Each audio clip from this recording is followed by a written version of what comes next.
Welcome back, Morgan enthusiasts, for another Morgan Dollar Mondays with Massabesic Gold and Silver. This week we're going to be discussing Strike when it comes to the Morgan Silver dollar, so I hope you stick around for that.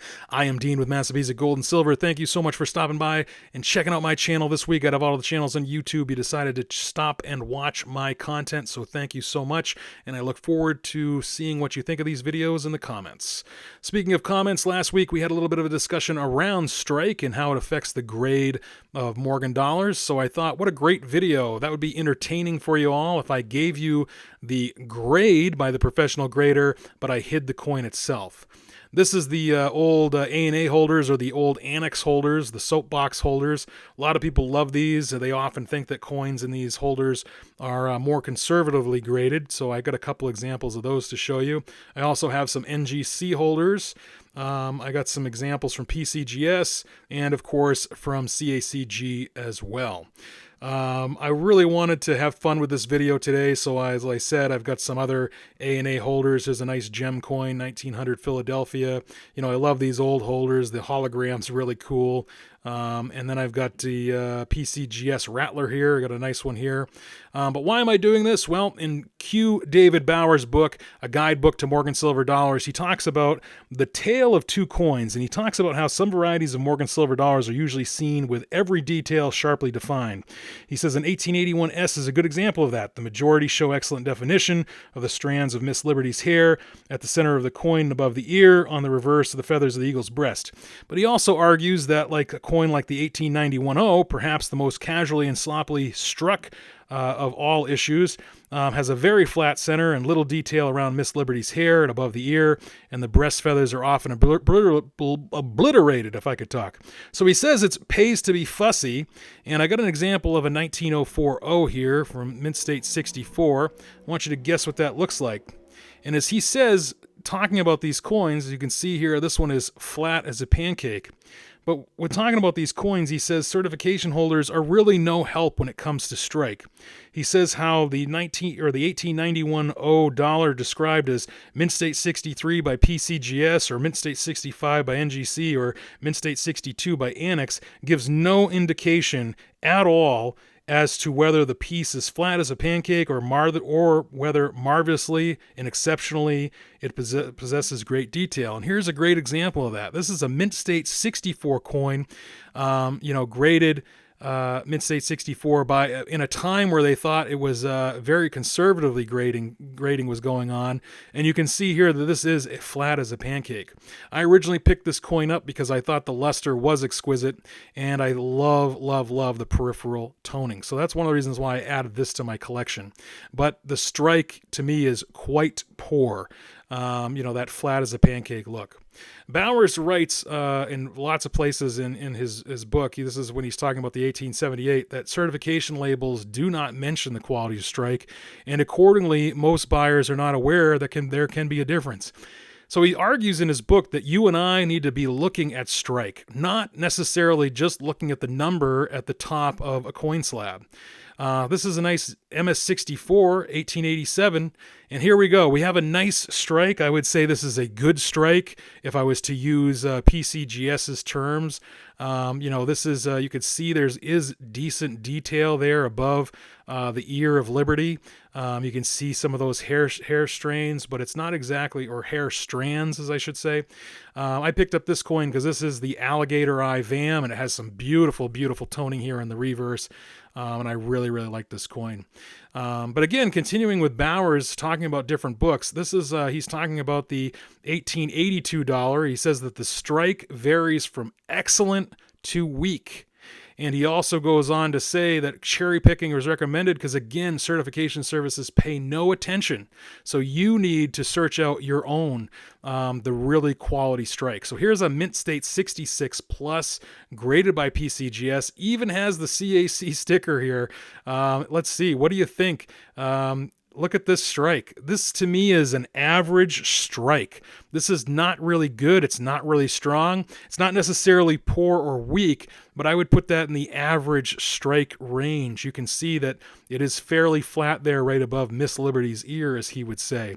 So even though this is a Mint State 66 coin, the Strike is just not just not as detailed as it could be with some examples. I picked up this coin because I really did like the luster. I liked the toning, the little hint of toning, and I thought overall it was a nice looking coin for the grade, even though the strike is not necessarily full. Bowers continues in his book. There's another example of the 1880S is usually seen quite well struck. Only a small percentage of pieces have weak striking, and these can be easily enough avoided by the discriminating buyer. As it is true of most often, or with other Morgan dates, certification services do not take striking into consideration. Here's another 87 Philadelphia, Mint State 66. What do you think? Look at how flat that is. This one here, I say, again, is more average, maybe even weak. It's not poorly struck like this one here, but it is not exactly the best struck coin. It just like, look at here. These are 287s side by side. This is a 64 on this side, and then let's look at this one here. You can see why I say it's more of that average to weak. Bowers continues with the 1890 He says shows areas of light striking in the center. A few sharp pieces do exist, but require searching. As always, certification services do not make a distinction, thereby giving you, the buyer, an advantage because you can find those strongly struck coins to add to your collection. Here is another Gem State coin. This is a 1900 Philly. What do you think? Is this going to be a strong strike? This should be strong, right? No, this is a weak to poor. I would actually put this in the poor strike. This is another flat as a pancake coin.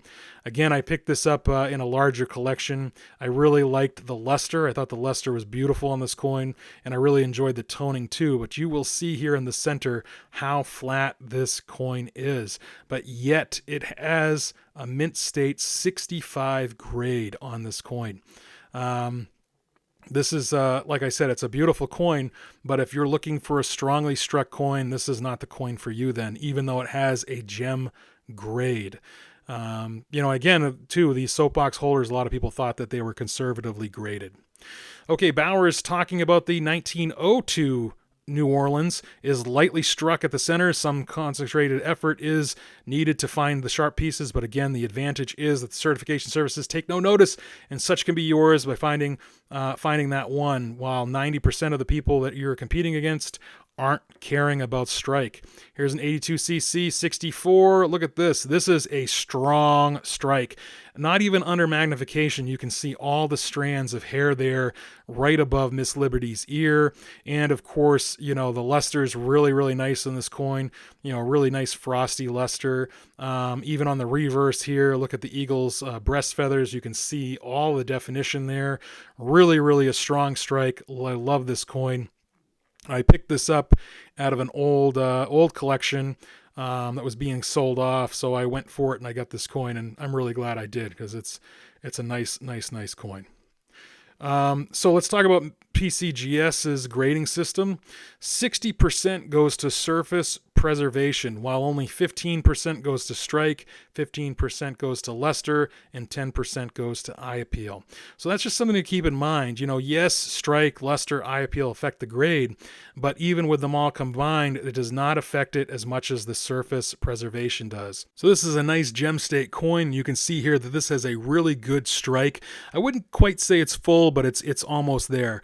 Really, really nice strike. You can see the definition here in the eagle's breast feathers. Overall, I really like this coin, and I'm glad I picked it up to add to the collection. Here is another Gem State coin. This is an 1886 Philadelphia old green holder from PCGS, and you can see here a really, really good strike. I would say even strong or a full strike here, because you can see almost all of the detail here, if not all. I know it's kind of hard. There's some scratches here on the coin slab, but you can see the breast feathers as well. Has a lot of good detail if you really look through the scratches here on the slab itself. Here's an 83.0 graded by PCGS 64, and you can see here, wow, this is a weak strike for this coin, yet it is still a 64. Really nice luster. Overall has a good look to it. Just very flat there at the center. The breast feathers look a little bit better here than the hair on Liberty itself.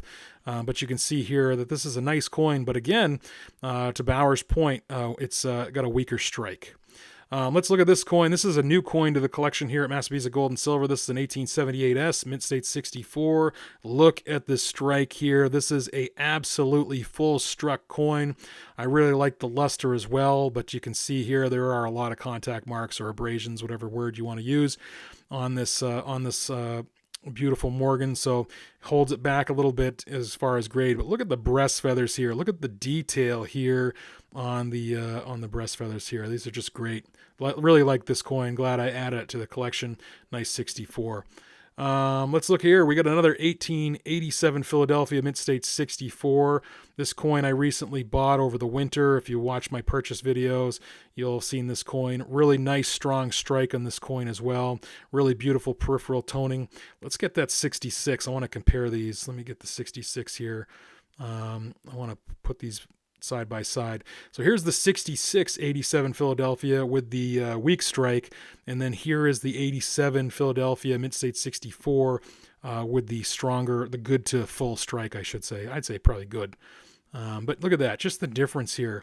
So think about that. This is a 66, this is a 64. 64, 66, just crazy to me. 64 and 66, but yet the strike, look at that. Really weak strike here on the 66, really good to full strike on the 64. So, that's what I'm talking about when you got to consider here about that, about the grade versus the strike. And that's what Bowers is arguing too. Here's a nice 63. This is 82.0, and you'll see here that it has almost a full strike. If not, really, I think this could be a full strike. Look at how nice that is. You see all the hair there above Miss Liberty's ear, and you get the breast feathers look fantastic. Like, look at this, just comparing how flat this one is compared to this one here. Just really, really beautiful. So again, to Bauer's point, we really got to pay attention as collectors about the whole coin, not just the grade that somebody says it is, but the whole coin, to see if you want to add it to your collection. Here's a nice 63 91S. A nice choice coin. You can see here that the overall strike is quite strong, probably in that good range. I really like this coin. I'm glad I added it to the collection here at Massabesic Gold and Silver. All right, I got one more here. This is the 85 New Orleans mint state 62 proof-like. When of course you can see here that it has a nice full strong strike. Look at that strike. You can see all the detail there, the hair right above Miss Liberty's ear. The breast feathers are quite nice as well. This is a really nice full struck coin. Let's take one more look. I want to take one more look here at those two 87 Philadelphias, just to do one last comparison to Bauer's point. So we have a 64-87 Philadelphia with the 66-87 Philadelphia. The 66 has, I would say, a weak to average strike, while the 64 has I would say, a good strike, maybe average to good strike. We'll say I'm going to lean on the good strike more than anything. But that's the difference. Look at this, 64 to 66. Well, anyway, I hope you enjoyed today's video, and I hope you keep coming back. And of course, folks, until we meet again, stay safe and continue to enjoy.